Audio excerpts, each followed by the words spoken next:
My name is William Rodriguez. I am the last survivor of the North Tower.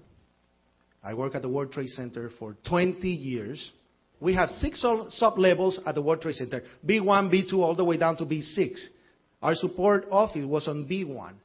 As I'm talking to the supervisors, F-46, we hear, boom! Huge explosion. It was so hard that pushed us upwards from the floor. We went up. I was in the building for 20 years. I could tell the difference of something coming from the bottom and something coming from the top. So when I went to verbalize that something blew up probably in the mechanical room, we hear, pa! All the way on the top. The impact of the plane. 2 different events.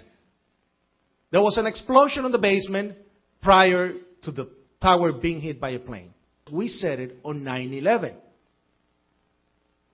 Not only me, the firemen, first responders, and victims that came out of the building. Yes, I was right there. I was down in the basement, came down, all of a sudden the elevator blew up, smoke. I dragged the guy out, his skin was hanging off, and I dragged him out, and I helped him out to the ambulance. In the B4 level, I was assigned to the B3 level, but I had to do something in the B4 sheet metal shop. So I went in the sheet metal shop, do what I had to do, and on my way, I heard a bomb. The ladies that are with me were in the World Trade Center in the first building and escaped through the lobby where they believe there was a bomb in the lobby. And even the turnstile was burnt and was sticking up, and they just told us to run. And as we were coming out, we passed the lobby. There was no lobby. So I believe the bomb hit the lobby first, and a couple of seconds then the first plane hit.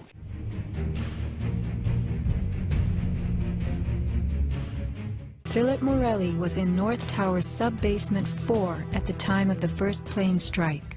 I go downstairs, the foreman tells me to go to remove the containers. As I'm walking by the main freight car of the building, in the corridor, that's when I got blown. I mean, the impact of the explosion, of whatever happened, it threw me to the floor. There was a lot of smoke down there, there was a lot of people screaming. People came with us running up the ramps. Philip then ran underground to the South Tower. You know, you got to go clear across the whole from 1 to 2 World Trade Center. You know what I mean? That's the way you got to run. And then all of a sudden, it happened all over again. Something else hit us to the floor. Right in the basement, you felt it. Walls were caving in, everything that was going on. I mean, I know of people that got killed in the basement. I know of people that got broken legs in the basement. People that got reconstructive surgery because the walls hit them in the face. Engineer Mike Pecoraro in the 6th sub-basement found the parking garage and machine shop reduced to rubble.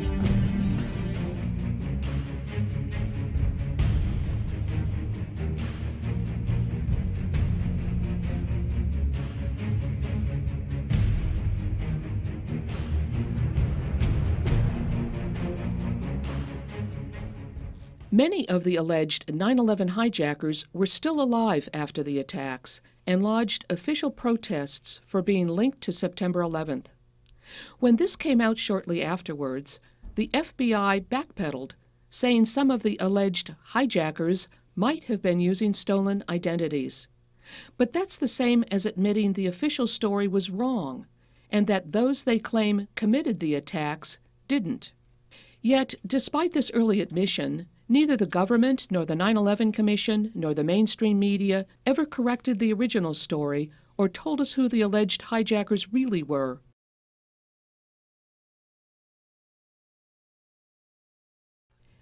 As for Osama bin Laden, the alleged mastermind of 9/11, at least until the government decided on a new alleged mastermind, Khalid Sheikh Mohammed, bin Laden worked for the CIA for years under the alias Tim Osman, and, according to whistleblower Sibel Edmonds, based on documents she translated at the FBI shortly after the attacks, was still working with the CIA right up to and on 9/11, which is probably why bin Laden was never indicted for any involvement in 9/11 and never added to the FBI's most wanted list of 9/11 conspirators.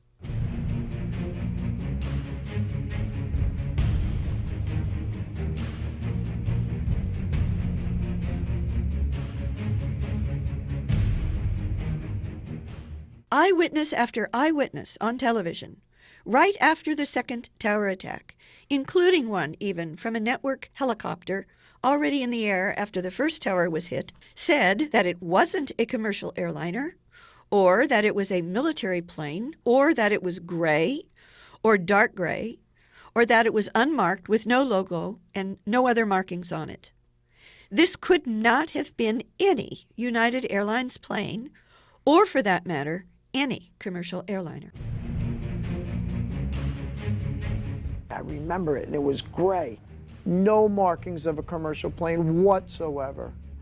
And I can assure you, there's others who can testify to it. Plenty of others.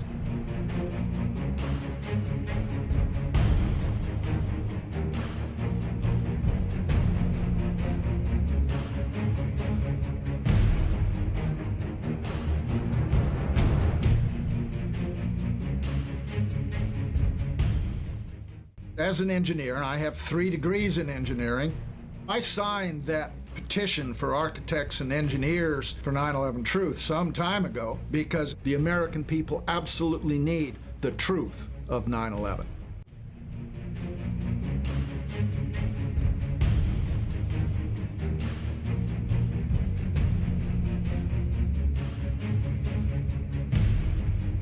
Dit is controlled demolition. Zeker weten. Zeker weten. Er is nagesprongen. Dit is in opdracht gebeurd. Dit heeft een team gedaan van experts. Let's compare. Explosives are used to demolish buildings like this in just seconds. Okay, so it's a controlled demolition. What's the problem with that? Well, it happened on the afternoon of 9/11 at the World Trade Center.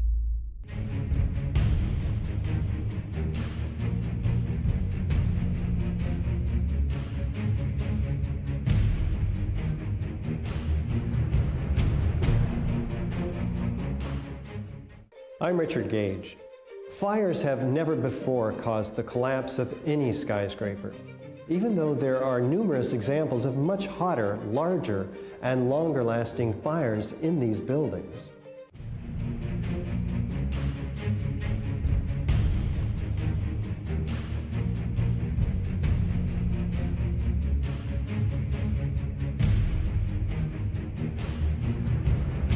In the dust, we found what we characterize as unreacted thermitic material in the shape of some very tiny red-gray chips, which have different properties, and in the reaction they produce molten iron, which is the prime indication of a thermitic reaction. And such a reaction can be used to destroy steel structures.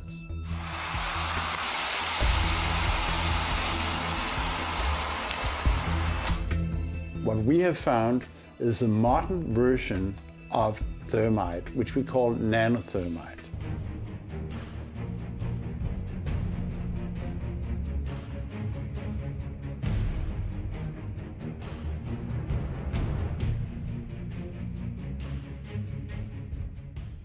You'd get down below and you'd see molten steel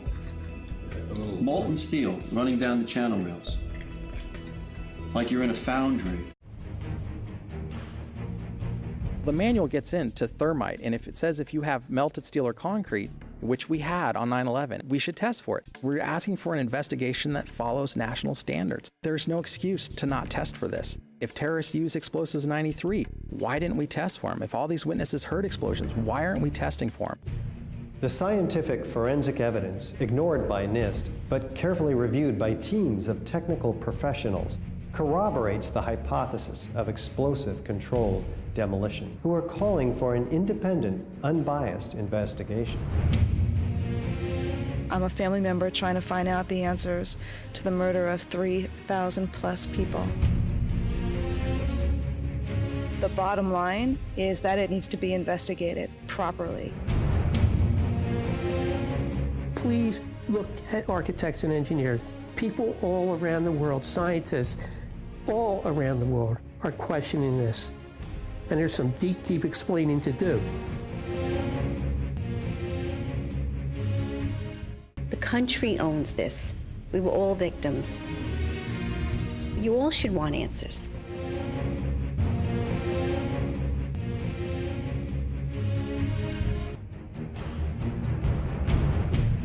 We will never heal. This country will never, ever, ever forget that day.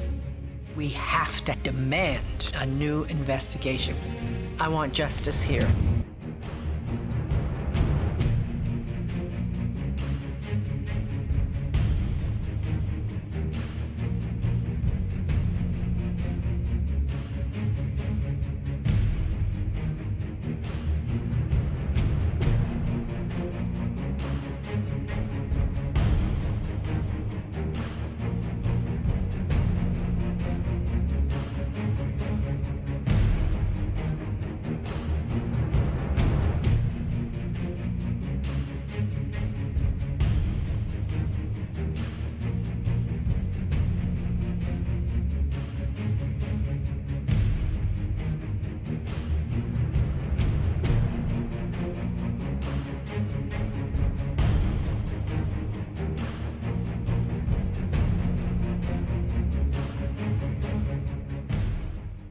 Two wars were started as a result of 9/11. We've lost 6,000 soldiers. 1 million people in the Middle East have been killed in these wars in Iraq and Afghanistan. We've lost precious civil liberties through legislation, and our economy has been wrecked.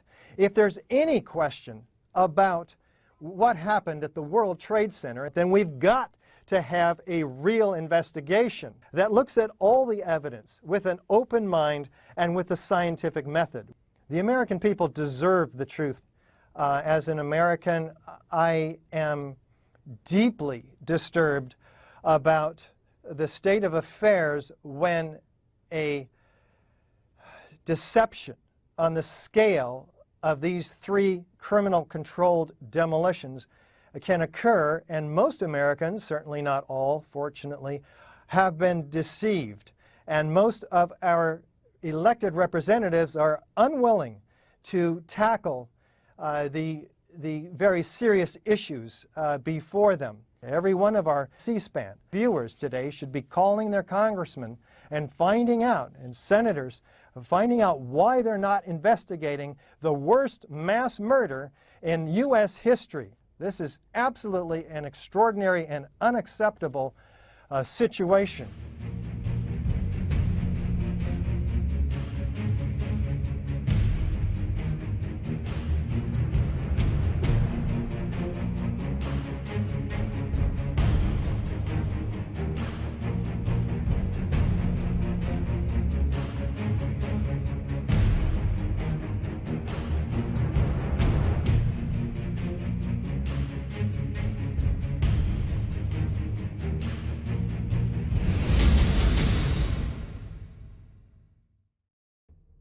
My son Bobby was murdered in the World Trade Center on September 11th, 2001. You know that the official story of what happened on 9/11 and who the government says killed my son and the other almost 3,000 victims of the attacks is a lie. Just as the lie of the Iraqi WMD was used to justify invading and occupying Iraq, the lie of who attacked us on 9/11 was used to justify invading and occupying Afghanistan. Aggressive wars that have caused the deaths of over 1.5 million people. The official lie of who attacked us on 9/11 has also been used to justify the assault on our constitutional rights and liberties, invade our privacy, ruin our economy, and bankrupt the nation to pay for illegal wars based on lies.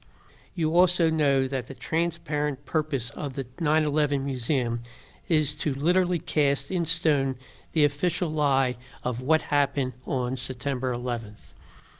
This lie is still being used to justify all the wars, atrocities, violation of our rights under the Constitution, and economic hardship. But thanks to the tour, which can reach millions of Americans and people all over the world, they will not succeed. And tell your senators and representatives about the tour and ask them to sponsor legislation creating a new, truly independent investigation of September 11th an investigation that's fully open to the public with subpoena power and the requirement to take testimony under oath. That is the only way we will ever get to the truth, and the only way there will be real justice for my son and all the other victims of 9/11.